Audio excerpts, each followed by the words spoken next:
পবিত্র হজ যাত্রার ১২তম দিনে হজ যাত্রীর সংখ্যা তুলনামূলকভাবে কিছুটা কমে এসেছে।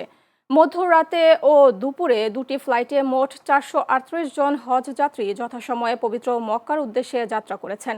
গত ১১ দিনে মোট ৩৮,১৬০ জন হাজি ৯৫টি ফ্লাইটের মাধ্যমে পবিত্র মক্কা নগরীতে পৌঁছেছেন। এছাড়া আজ সারাদিনে নির্ধারিত ৩টি ফ্লাইটে মোট ১,২৩৮ জন হাজি হজ পালনের উদ্দেশ্যে দেশ ছাড়বেন। গত কয়েকদিনের তুলনায় ধীরে ধীরে হজ ফ্লাইটের সংখ্যা কমিয়ে আনা হচ্ছে।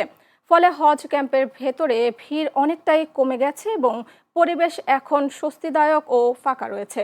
হাজিরা জানিয়েছেন, ফ্লাইট সংখ্যা কম থাকায় তারা এখন কোনো ধরনের ভোগান্তি ছাড়াই দ্রুত ও স্বাচ্ছন্দ্যে সব কার্যক্রম সম্পূর্ণ করতে পারছেন।